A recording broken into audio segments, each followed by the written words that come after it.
Robert Kiyosaki. അദ്ദേഹം കുട്ടിയായിരുന്ന സമയത്ത് അദ്ദേഹത്തിൻ്റെ റിച്ച് ഡാഡിനൊപ്പം വർക്ക് ചെയ്തിരുന്നു. 1 മണിക്കൂറിൽ 10 സെൻസ് എന്നുള്ള സാലറിയോട് കൂടിയായിരുന്നു കുട്ടിയായിരുന്ന റോബർട്ട് കിയോസാക്കി അദ്ദേഹത്തിൻ്റെ റിച്ച് ഡാഡിനൊപ്പം വർക്ക് ചെയ്തിരുന്നത്. എന്നാൽ ഒരു സ്റ്റേജ് എത്തിക്കഴിഞ്ഞപ്പോൾ അദ്ദേഹത്തിന് തോന്നി തുടങ്ങി ഈ ലഭിക്കുന്ന സാലറി ഒട്ടും പോരാന്ന്. അതുകൊണ്ട് തന്നെ തൻ്റെ സാലറി കൂട്ടി നൽകുന്നതിനെക്കുറിച്ച് കുട്ടിയായ റോബർട്ട് കിയോസാക്കി തൻ്റെ റിച്ച് ഡാഡിനോട് ചോദിച്ചു. ഇത് കേട്ട് കഴിഞ്ഞപ്പോൾ റിച്ച് ഡാഡ് ഉണ്ടായിരുന്ന സാലറി കൂടി കട്ട് ചെയ്യുകയാണ് ചെയ്തത്.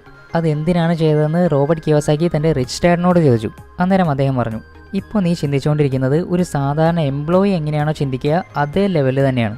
അത് മാറ്റിയെടുക്കേണ്ടത് വളരെയധികം അത്യാവശ്യമായിട്ടുള്ളൊരു കാര്യമാണ്. സാലറി ലഭിക്കുന്നതോടുകൂടി ഒരു വ്യക്തി ഒരു എംപ്ലോയിയുടെ പെർസ്പെക്റ്റീവിലായിരിക്കും പിന്നീട് ചിന്തിച്ചു തുടങ്ങുക. എങ്ങനെയായിരിക്കും ഒരു എംപ്ലോയി ചിന്തിക്കുക? തൻ്റെ വർക്ക് ഫീൽഡിൽ ഒരുപാട് ഹാർഡ് വർക്ക് ചെയ്യണം, ഇങ്ങനെ ഒരുപാട് സാലറി ലഭിക്കണം, ഇതുപോലെ ലഭിച്ച സാലറി ഒരുപാട് എക്സ്പെൻസ് ഒന്നും തന്നെ ചെയ്യാതെ സേവ് ചെയ്ത് വെക്കണം. ഈ ഒരു പാറ്റേണിലായിരിക്കും എല്ലാ എംപ്ലോയിയും ചിന്തിക്കുക. സാലറി ലഭിച്ചു തുടങ്ങിയ സമയത്ത് കുട്ടിയായ റോബർട്ട് കിയോസാക്കിയും ഇതേ രീതിയിൽ തന്നെയായിരുന്നു ചിന്തിച്ചു തുടങ്ങിയത്. Rule number 1, increase your expenses and decrease your income. Increase your expenses and decrease your income. ഇതെങ്ങനെയാണ് പോസിബിൾ ആവുക? ഇതിപ്പോൾ നേരെ തിരിച്ചായി പോയില്ലേ? ഇത് ഏത് പേഴ്സ്പെക്റ്റീവിലുള്ളതാണെന്നാണ് കൂടുതൽ ഇമ്പോർട്ടൻ്റ് ആയിട്ടുള്ള കാര്യം.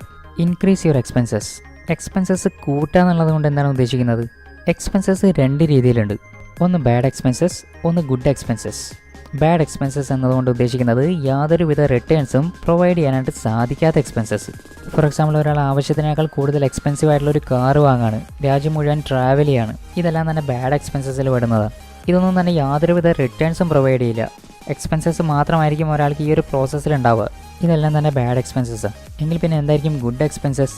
ഒരാൾ തൻ്റെ ബിസിനസ്സിനെ എക്സ്പാൻഡ് ചെയ്യാനായിട്ട് ഒരുപാട് എക്സ്പെൻസീവ് ആയിട്ടുള്ള എക്യുപ്മെൻറ്റ്സ് വാങ്ങാണ്, കൂടുതൽ പ്രൊഫഷണൽ ആയിട്ടുള്ള ആളുകളെ ഹയർ ചെയ്യാണ്, ഒരുപാട് പുസ്തകങ്ങൾ വാങ്ങാണ്. ഇതെല്ലാം തന്നെ ഇപ്പോഴത്തെ പോയിന്റ് ഓഫ് വ്യൂവിൽ കുറച്ച് എക്സ്പെൻസീവ് ആയിട്ടുള്ള കാര്യങ്ങൾ തന്നെയാണ്. എങ്കിൽ പോലും ഇതെല്ലാം തന്നെ ഫ്യൂച്ചറിലേക്കുള്ള ഒരു ഇൻവെസ്റ്റ്മെൻറ്റ് കൂടിയാണ്. അതുകൊണ്ട് തന്നെ ഇതിനെയെല്ലാമാണ് ഗുഡ് എക്സ്പെൻസസ് എന്ന് വിളിക്കുക. കാരണം ഒരു പാർട്ടിക്കുലർ പോയിന്റ് ഓഫ് വ്യൂവിൽ നല്ല റിട്ടേൺസ് പ്രൊവൈഡ് ചെയ്യാനായിട്ട് സാധിക്കുന്ന കാര്യങ്ങളാണ് ഈ ചെയ്യുന്നതെല്ലാം തന്നെ. ഇനി ഇതിലത്തെ രണ്ടാമത്തെ point, decrease your income. Income കുറയ്ക്കാനായിട്ട് പറയുന്നത് എന്തുകൊണ്ടാണ്? ഏതൊരു ജോലിയാണോ അതല്ലെങ്കിൽ ബിസിനസ്സാണോ ചെയ്യുന്നത് അതിൽ നിന്നും മിനിമം എമൗണ്ട് മാത്രം വിഡ്രോ ചെയ്തുകൊണ്ട് ബാക്കിയെല്ലാം തന്നെ ഇൻവെസ്റ്റ് ചെയ്യുക. എന്ന് വെച്ചാൽ ഈ ഒരു പോയിന്റിൽ സേവിങ്സ് കട്ട് ചെയ്തുകൊണ്ട് ഇൻവെസ്റ്റ്മെൻറ്റിലേക്ക് കൂടുതലായിട്ടും ഫോക്കസ് ചെയ്യുക എന്നുള്ളതാണ്. ഒരാളുടെ ഇൻകം വർദ്ധിക്കുന്നതോടുകൂടി അയാൾക്ക് പേ ചെയ്യേണ്ട ടാക്സും വർദ്ധിക്കും.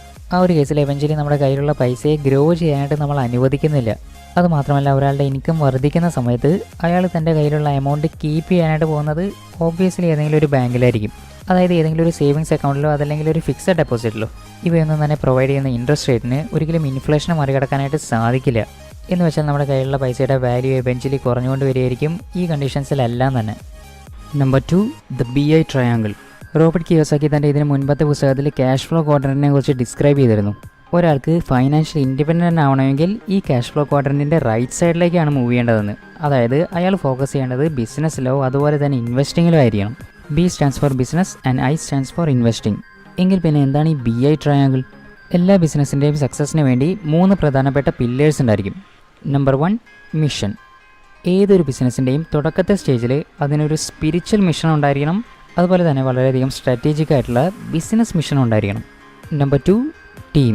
ബിസിനസ് ഒരിക്കലും ഒരാളെ കൊണ്ട് മാത്രമായിട്ട് ചെയ്യാനായിട്ട് സാധിക്കുന്ന ഒരു കാര്യമല്ല. ഇതൊരു ടീം വർക്ക് തന്നെയാണ്. ഇതൊരു ടീം സ്പോർട്ട് എന്ന് കൺസിഡർ ചെയ്യാനായിരിക്കും കൂടുതൽ ബെറ്റർ ആയിരിക്കുക. ഇതുപോലെ ഒരു ബിസിനസ് സ്ട്രക്ചറിനും 4 പില്ലേഴ്സ് ഉണ്ടായിരിക്കും. E, S, B and I. E stands for excellent employees. അതായത് ആ ഒരു സിസ്റ്റത്തിനകത്ത് എംപ്ലോയീസ് എത്രത്തോളം നന്നായിട്ടാണ് കോർപ്പറേറ്റ് ചെയ്യുന്നതെന്ന്. S stands for specialist. ഒരു ബിസിനസ് നടത്തിക്കൊണ്ടു പോകാനായിട്ട് ആ ഒരു ബിസിനസ്സിൻ്റെ എല്ലാ പാർട്സിനെ കുറിച്ചും ബിസിനസ് ഓണേഴ്സിന് അറിഞ്ഞിരിക്കണമെന്ന് യാതൊരുവിധ നിർബന്ധമില്ല.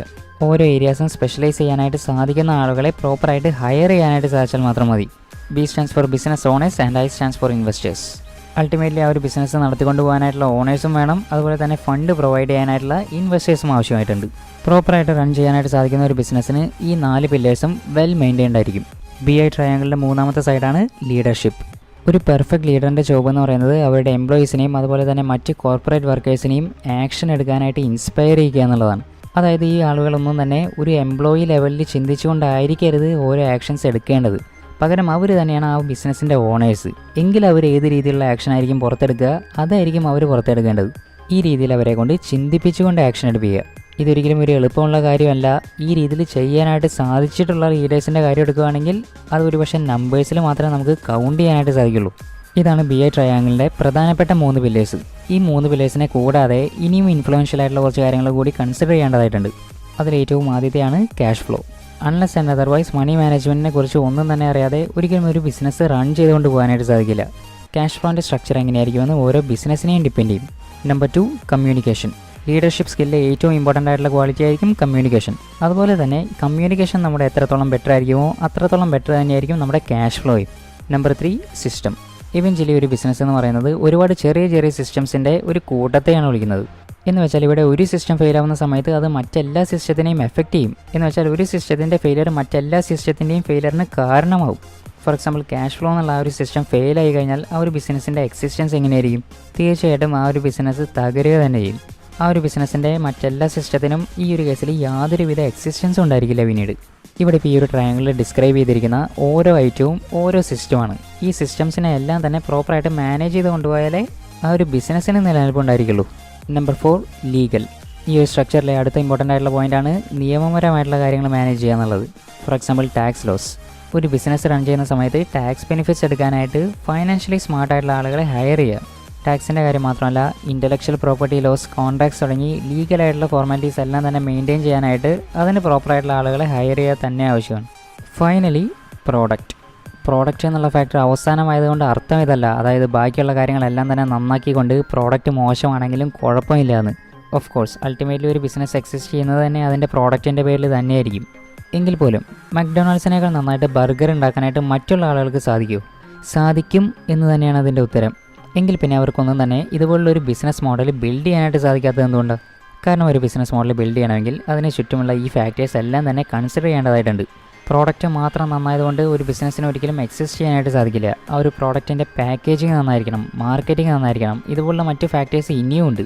ഇതെല്ലാം കൂടി ഒത്തുചേരുന്ന സമയത്ത് മാത്രമേ ആ ഒരു സിസ്റ്റത്തിനെ സക്സീഡ് ചെയ്തുകൊണ്ട് ലോങ് ടൈമിൽ മുന്നോട്ട് പോകാനായിട്ട് സാധിക്കുമെന്ന് പറയാനായിട്ട് സാധിക്കുള്ളൂ. ആ ഒരു കോർപ്പറേറ്റിലെ എൻ്റെ സിസ്റ്റമാണ് ആ ഒരു ബിസിനസ്സിനെ സക്സസ്ഫുൾ ആക്കി മാറ്റുന്നത്. അതിലേതെങ്കിലും ഒരു സിസ്റ്റം മോശമാവുന്ന സമയത്ത് തന്നെ അത് എൻ്റയർ ബിസിനസ്സിനെയും എഫക്റ്റ് ചെയ്ത് തുടങ്ങും. ഈ ഒരു എൻ്റയർ സിസ്റ്റത്തിനെ മാനേജ് ചെയ്യുന്നതിനെയാണ് എൻ്റർപ്രണർഷിപ്പ് എന്ന് പറയുക. ഇപ്പോൾ തോന്നുന്നുണ്ടാവും ഇതിനെല്ലാം വെച്ച് കമ്പയർ ചെയ്യുന്ന സമയത്ത് ഇൻവെസ്റ്റിംഗ് എത്രത്തോളം എളുപ്പമാണെന്ന്.